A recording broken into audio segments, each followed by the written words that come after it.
For weeks, a bitter HOA neighbor deliberately drove over my mailbox, laughing as if I couldn't fight back. The board ignored my complaints, siding with her every time. But when I built a mailbox she never expected, one that stood its ground, the collision shattered more than steel. It shattered her control. The trouble began with something so small, James Walker almost laughed it off the first time it happened. His mailbox, a simple black steel post planted at the end of his driveway, had been knocked sideways, dented along the edge. He figured it was an accident, maybe a delivery driver misjudging the curb, or a teenager with too much horsepower under the hood. But when it happened again 2 nights later, and then again within the same week, the pattern became clear. Someone wasn't just hitting his mailbox. Someone was targeting it. James had lived in Willow Creek Estates for nearly 5 years, and during that time he had done everything in his power to keep to himself. He paid his dues to the Homeowners Association, kept his lawn trimmed to their exacting standards, and stayed out of the endless neighborhood gossip. He wasn't the type to pick fights. As a widower, his focus was raising his teenage son and enjoying a quiet life in the home he'd worked decades to afford. But Willow Creek Estates wasn't a place where quiet lasted long. The culprit revealed herself on a Wednesday morning. James, sipping coffee on his porch before heading to work, watched as a pearl-white SUV rolled past his house, its chrome grille glinting in the sunlight. The vehicle swerved sharply toward the curb, and with a sickening crunch, flattened his newly repaired mailbox again. James bolted upright, his mug clattering against the railing as hot coffee splashed across his hand. He recognized the driver instantly. Marlene Carter, known in the neighborhood as the self-appointed queen of the HOA, though her official title was merely board secretary. Everyone called her Karen behind her back. She lived 2 streets over but acted as though the entire subdivision was her kingdom. She had filed complaints against neighbors for leaving Christmas lights up too long, for parking on the street overnight, even for having flower beds that didn't match the aesthetic of the community. But to James, none of that mattered. Now. What mattered was that she had just deliberately destroyed his property. Again. James stormed down the driveway, waving his arms. "Hey, what the hell are you doing?" Marlene slowed just enough to roll down her window. Her face wore that smug, superior smile she was infamous for. "Oh, James, maybe if you followed HOA guidelines, your mailbox wouldn't keep breaking." "Breaking?" James repeated in disbelief. "You drove over it." She gave a theatrical shrug. "It's too close to the curb, against regulation. You should thank me for pointing it out." Before James could respond, she pressed the accelerator, the SUV roaring down the street. His blood boiled, but he forced himself to breathe. He snapped pictures of the wrecked mailbox, already planning to present the evidence to the HOA board. Surely even they couldn't ignore blatant vandalism caught in broad daylight, but James underestimated the board's loyalty to Marlene. At the next HOA meeting, held in the community clubhouse, James laid out his case. He displayed the photos, described what he had seen, and demanded accountability. The board sat in their polished chairs, pretending to listen. Marlene herself sat at the end of the table, smirking. When James finished, the president cleared his throat. "Mr. Walker, while we understand your frustration, mailbox placement is in fact subject to HOA standards. Marlene is correct that yours appears closer to the curb than others on the street. Perhaps instead of accusations, you should focus on compliance." James's jaw dropped. "Compliance? She's destroying my property. This isn't about placement, it's about harassment." Marlene interjected smoothly, her voice dripping with false innocence. "I've never intentionally hit anything. If his mailbox keeps falling over, maybe he should invest in something sturdier, or hire a professional like the rest of us do." Laughter rippled through the room. Not everyone joined in, but enough did to make James feel the walls closing in. He realized in that moment that the board wasn't going to help him. They weren't neutral arbiters. They were Marlene's allies. James left the meeting with his fists clenched and his pride wounded. That night, he sat on his porch staring at the wreckage of his mailbox, lit by the pale glow of the streetlight. Anger simmered in his chest, but beneath it was something colder, sharper. He had been patient, reasonable, and fair. And none of it had worked. If the HOA wouldn't stop Marlene, then he would. Over the next week, James began researching. He discovered forums online filled with stories of mailbox wars, tales of neighbors who had faced similar torment. Some people replaced their mailboxes endlessly, others gave up and moved, but a few had taken another approach. Building mailboxes designed not just to withstand abuse, but to punish those who tried. Reinforced steel posts, concrete foundations, hidden armor, solutions crafted by people who were done being victims. The idea took root in James's mind like a seed in fertile soil. He spent late nights sketching designs, calculating dimensions, and making trips to the hardware store under the guise of routine maintenance. His son watched curiously, asking, "Dad, what are you building?" James only smiled and said, "Something strong." By the time the final pieces were in place, James's mailbox looked ordinary enough from the street. Black steel post, simple box, nothing flashy. But beneath the surface, it was a fortress. The post was set in 3 feet of reinforced concrete. A hollow steel beam ran through its core, hidden by decorative casing. The box itself was welded plate metal, painted over to appear lightweight. To any passerby, it was just another mailbox, but James knew the truth. It was unyielding, immovable, a quiet act of defiance. He didn't have to wait long for the test. One evening, as the sun dipped low, Marlene's SUV came barreling down the street.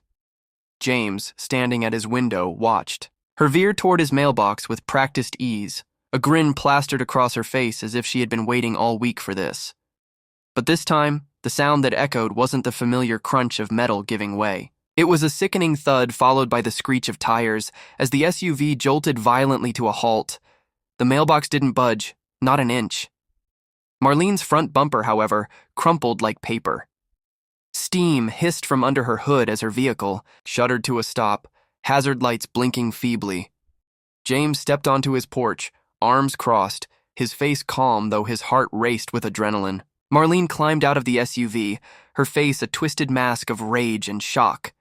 She looked from her mangled car to the pristine, unscathed mailbox, and for once, she had no words. James only smiled faintly. "Guess it's sturdier now." The balance of power had shifted, but he knew this was just the beginning. The morning after the crash, James woke to the sound of a tow truck rumbling outside his house. Through the blinds, he saw Marlene's pearl-white SUV being hauled away, its front end mangled beyond recognition. Neighbors stood at the edges of their driveways, some whispering, others openly laughing, while Marlene herself barked orders into her phone, her hair frazzled and face twisted with fury. James sipped his coffee slowly, savoring the sight. For the first time in weeks, he felt like the scales had tipped in his favor. The mailbox stood unscathed at the edge of his driveway, solid and defiant, a monument to his resilience. But as satisfying as it was, James knew Marlene wouldn't accept defeat. Not her. She wasn't the type to retreat. She was the type to escalate. By the afternoon, his suspicions were confirmed. A notice appeared taped to his front door. HOA violation.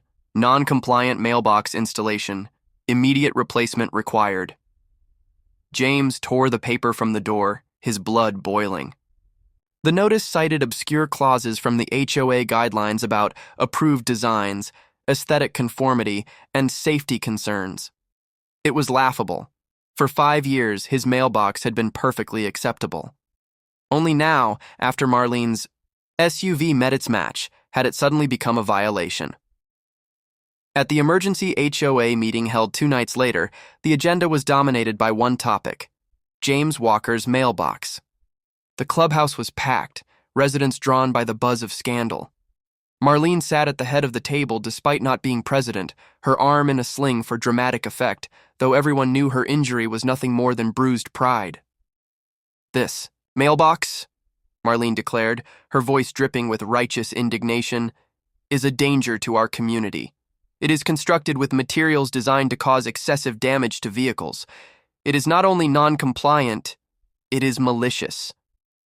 Laughter rippled from the back of the room, quickly hushed by glares from the board. James stood calmly at the podium, waiting his turn to speak. When the room quieted, he cleared his throat. My mailbox is sturdy, that's all. It's not dangerous unless someone deliberately drives into it. If Ms. Carter hadn't been recklessly aiming her vehicle at my property, we wouldn't be here today. Gasps and murmurs filled the room. Marlene's face turned crimson. How dare you accuse me of— I'm not accusing you, James interrupted. I'm stating a fact, and the police report backs it up. The officer who responded noted that my mailbox was within regulation distance from the curb and that her vehicle veered onto my property. He pulled a folded copy of the report from his jacket and placed it on the table. The president of the HOA shifted uncomfortably, his authority eroding under the weight of evidence. Marlene tried to interject, but James pressed on. The HOA's job is to protect the interests of this community, not to weaponize its rules against residents for personal vendettas. If you vote to force me to remove my mailbox, then you're not just siding with Marlene. You're setting a precedent that no one here is safe from harassment. The room buzzed louder now, neighbors whispering to one another, emboldened by James's words. Many had suffered under Marlene's petty complaints and thinly veiled threats. Some saw in James a chance to finally push back. The board didn't vote that night. They postponed the decision, claiming they needed further review. But James could see the writing on the wall. Marlene had allies on the board, and she wasn't about to let go of her power.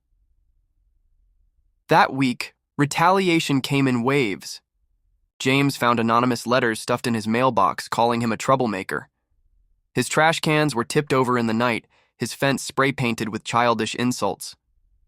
One evening, as he and his son ate dinner, a rock smashed through the front window, scattering glass across the living room floor. James reported everything to the police, but without clear evidence of who was responsible, little could be done. Marlene denied any involvement, of course, smiling sweetly at officers, while her eyes glinted with venom. James's son, Ethan, grew anxious. Dad, maybe we should just move, he said one night, his voice small. She's never going to stop. James looked at his boy, saw the fear in his eyes, and felt something harden in his chest. He had already lost his wife years ago. He wasn't about to let some petty tyrant drive them from the home they had built together. No, James said firmly. This is our home, and we're not running. So James doubled down. He reinforced his cameras, installed motion sensor lights, and kept meticulous records of every incident. He attended every HOA meeting, speaking out not just for himself, but for others who had been silenced by Marlene's bullying. Slowly, he noticed a shift. Neighbors who had once avoided him now stopped to chat, quietly sharing their own grievances. A woman admitted Marlene fined her for having a trampoline in her backyard. Another confessed she had been reported for excessive Halloween decorations.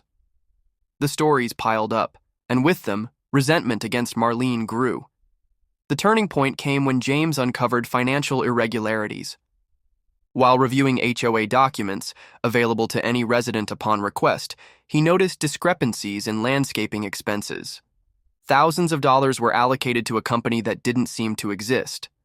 Digging deeper, he discovered the company was registered under Marlene's cousin's name, a clear case of self-dealing. At the next meeting, James dropped the evidence like a hammer. He presented receipts, corporate filings, and copies of HOA payments funneled into the sham company. Gasps filled the room as the truth sank in. Marlene wasn't just a bully, she was a thief. The board scrambled to respond, their unity fracturing under the weight of scandal. Marlene tried to shout over him, calling it lies, but her voice cracked, and the crowd no longer believed her. Neighbors demanded answers, their frustration boiling over into shouts. That night, James walked home with a sense of victory tempered by caution. He had exposed her corruption, but cornered animals were the most dangerous. Marlene's empire was crumbling, and he knew she wouldn't go down quietly. Sure enough, just days later, James woke to the sound of sirens. Police cars lined his street, and Marlene stood on his lawn, waving her arms dramatically. She claimed his weaponized mailbox had endangered the community, that it was a public hazard. She demanded immediate removal, backed by a petition she had circulated, but this time things didn't go her way. The officers examined the mailbox, reviewed James's permits, and shook their heads. "It's fully compliant," one of them told her flatly. "There's nothing we can do." Marlene's shriek of outrage echoed down the street. For the first time, the neighbors laughed openly, not at James, but at her. The spell of fear had broken. Still, James knew the war wasn't over. She had lost battles before, but now her pride, power, and perhaps even her freedom were on the line. And when someone like Marlene felt cornered, she would stop at nothing. The mailbox had been the beginning. The real fight was only just beginning. The weeks after Marlene's public humiliation were tense. Willow Creek Estates had always been a powder keg of whispered complaints and passive-aggressive notes, but now the community was divided. On one side were those emboldened by James's defiance, residents who were tired of Marlene's tyranny and glad someone finally stood up to her. On the other were her loyalists, the ones who had benefited from her favoritism or who were simply too afraid to cross her. For James, the uneasy, calm was worse than the chaos. Every morning he half expected to find his tires slashed, his porch vandalized, or worse. His mailbox stood unscathed at the end of the driveway, but it had become more than a receptacle for letters. It was a symbol, a monument to resistance. And symbols, James knew, attracted enemies. Then, one late Friday night, the inevitable happened. James was upstairs helping Ethan finish a school project when the screech of tires shattered the silence. He rushed to the window just in time to see a black pickup truck barreling toward his mailbox. The vehicle swerved deliberately, headlights glaring like the eyes of some predatory beast. The impact shook the ground. Metal screamed against reinforced steel, glass shattered, and the truck crumpled around the immovable post like it had collided with a brick wall. The airbags exploded, smoke billowed, and the driver slumped forward.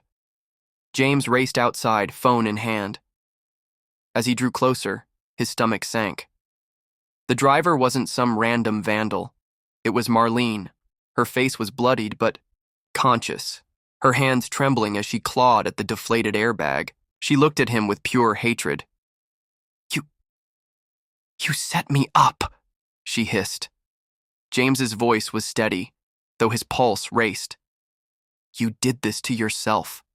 That mailbox has been there for months. You chose to hit it." Neighbors poured from their houses, phones recording, flashlights cutting through the night. Within minutes, police and paramedics arrived. Marlene was pulled from the wreckage, screaming about attempted murder and booby traps, her words frantic, desperate, unraveling. But the officers had heard enough. Between her prior crash, the police reports, the HOA records, and now a neighborhood full of eyewitnesses, her credibility was in tatters. She was taken to the hospital, then charged with reckless driving, destruction of property, and filing false police reports. But the real hammer fell days later, when James's evidence of her financial misconduct was handed to investigators. The HOA board, desperate to salvage their reputations, turned on her completely. The investigation uncovered tens of thousands of dollars siphoned from HOA funds. Kickbacks, fake invoices, personal expenses disguised as community improvements. The sham landscaping company was only the beginning. Marlene wasn't just a bully. She was a fraudster. The trial months.